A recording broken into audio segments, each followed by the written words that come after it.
Hello, my name is Christy, and I am the creator of a comic called The Forgotten Order. I have been drawing this comic for over a decade now, which is quite a long time, and one thing I wanted to do with my comic was put it up on Webtoons.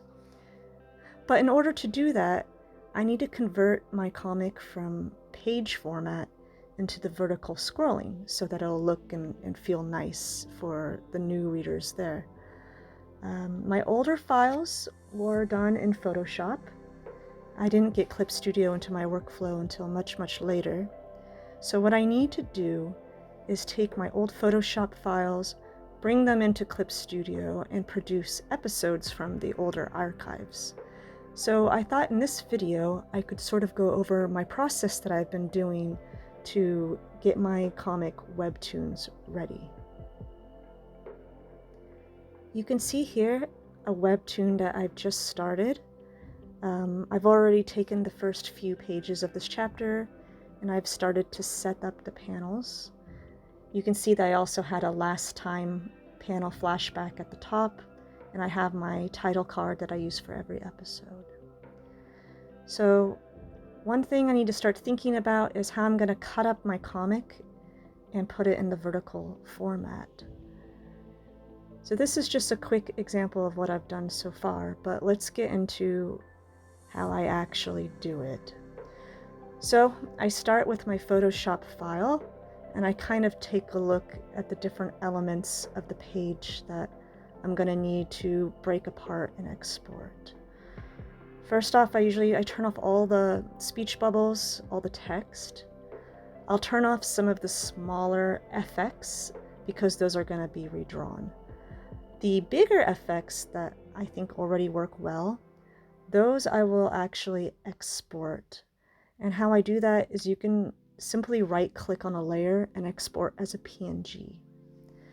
So I collect all of the effects that I want, and I put them in an export folder along with my pages.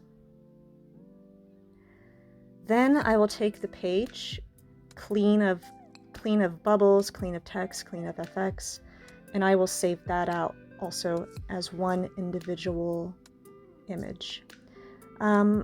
You may prefer to turn off your gutter colors, like your white background, and save it as a PNG.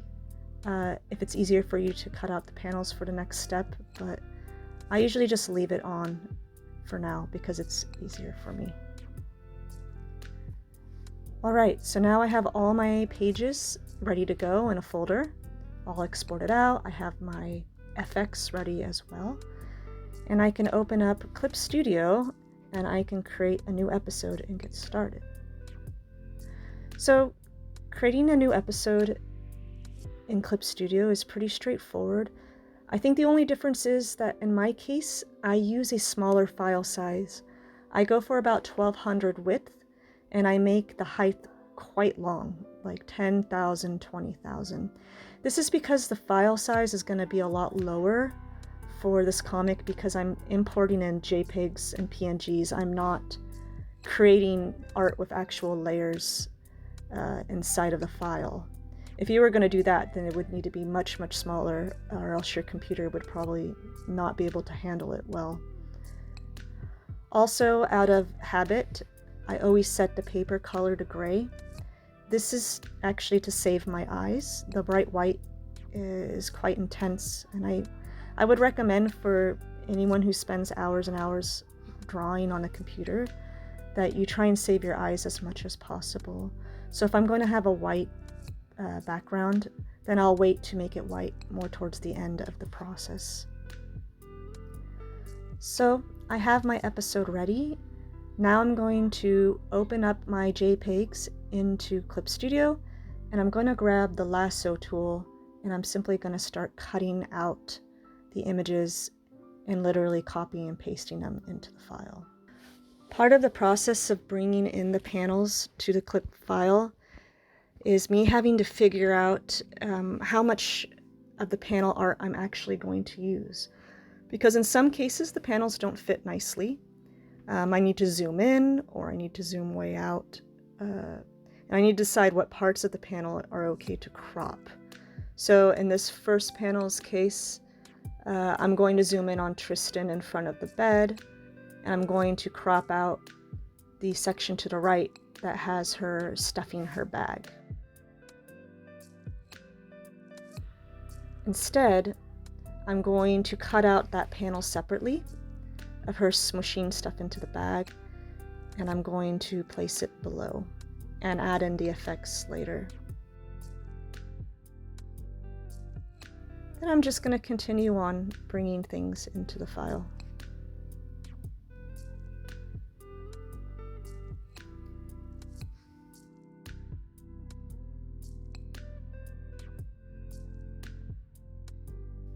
So the bottom panel is maybe a good example of a landscape panel that I'm going to have to adjust. If I put that full panel into the template, it would look super small. So I'm just going to leave off this side and just focus on having Tristan kind of take front and center. Once I kind of get the panels in a position that I like, then I'll start adding in the effects. And it's the same process where I just copy and paste the ones that I have in. And then I start sort of repositioning things again to make sure it feels nice, that it has enough breathing room, that I'm not maybe overlapping other panels that I don't want to overlap, or that it fits well on a mobile device. So if you see me zooming out a lot, it's because I'm checking to see how it feels inside of a phone screen. Now I'm going to start bringing in the speech bubbles. So I don't bother using the speech bubbles in Photoshop. I think it's a little messy that way, because it's smarter, I think, to redo all the type and all the bubbles, just so you have a good consistency inside of Clip. So what I'll do is I just use the bubble tool to redraw, and I copy and paste in the text. The nice thing about working in the vertical scroll format is I have so much more breathing room for the bubbles, and I can kind of move them around in a different way than what they were on the original page. Sometimes this can cause problems because I'll have sections of a panel where I did not draw the details under where the bubble is, and I'll either have to crop that out or I'll have to repaint in those details. But for the most part, I think it's a pretty fast process to bring the bubbles in. I don't have to stress too much about fitting all the text like I would on a page. One decision I also took was to sort of not use the same format of bubbles that I did in Photoshop. All my bubbles were handmade when I was making them in Photoshop. I took a lot of liberty with shapes. I took a lot of liberty with colors. Katrin the doll, her bubble colors would be anywhere from medium purple to dark purple to black. When I decided to make the comic in Clipstudio, I just made it all black, just to save myself the headache of thinking about bubble color. I think it adds a little bit more consistency, and I think it feels nicer. And then when it comes to other special bubbles, especially like these cry or yell bubbles, I just like using them straight out of Clipstudio's library. They have a really good assortment of bubble shapes. I always use the transformer tool though. I like to adjust them more to sort of fit the text, and also I'll even get in and change the points with the arrow tool. Once I have all the panels in position that I like, all the speech bubbles are in position, all the bits and bobs have been added in, then I start thinking about the color behind the panel. I know some people leave it white, or maybe a solid color like black, but for my comic, I actually like to take the opportunity to add more color in the background. I think it's a fun thing that we can play with as artists, and we can kind of tie our panels together with colors or patterns. I try not to go too crazy with this, but I think this is a good example where I have a nighttime scene. I want it to feel a little bit dark, a little bit more moody, so I have the black behind her. And in my previous scene, I used white. So now I want to find a way to tie these scenes together more, or I want to find a way to transition from one scene into the next. So one technique I do is I use my color picker. I kind of color pick this nice little moonlight blue color, and I'm going to add that behind the panels on my first episode to kind of show a transition of nighttime into Tristan's room. And then from there, I'll have it transition back into black. So when I like the feeling there, then I'll continue on. I'll grab my airbrush tool. I'll start painting in more colors behind the panels as well, kind of feeling out where they're needed, maybe to sort of highlight a change in mood or a change in conversation. So for example, things get a little bit sad when Tristan starts talking about her failures. So I have this blue sort of come back in as she's being comforted by her friend. And then it'll go back into black as it fades out of the end of the episode.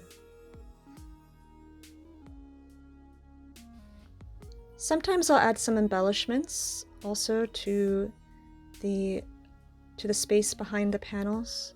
In this case, I thought it'd be nice to add some little particles of light, maybe to just kind of make things feel a little bit more magical or moody. The final stage now is I'll go in and I'll sort of just do a quick little pass on art improvements. And when I say art improvements, it's very, very minimal here. In this case, I thought Katrin's eyes could glow a little bit brighter. So I go in with my green and I kind of bring this glow color a little stronger in. Sometimes there'll be things like the art will look a little sloppy, especially because this is older art of mine and it was made to be seen in a smaller panel on a page. Bringing them into this format, some of those details get blown up a lot bigger and it can be a little bit bothersome. But I try to be very picky and choosy where I do any corrections. So when I'm happy with it and it all looks good to me, then I'll export it out like I would a normal Webtoons. I believe that's 800 pixels wide currently. Clipstudio is automatically going to cut this up into the appropriate heights, so I don't have to worry about that. One thing I like to do is you can load it into Webtoons and you can check a mobile preview of it all stitched together. When I check this stage, it's not only to make sure that everything's in the correct order, but sometimes I'll notice things that can feel a little bit better, and I'll go back real quick to the original file, maybe move some panels around, and then re-export again. But all in all, this process, it shouldn't take too long. I'd say maybe for myself, 2 to 3 hours an episode, maybe 4 if I am tempted to redraw things.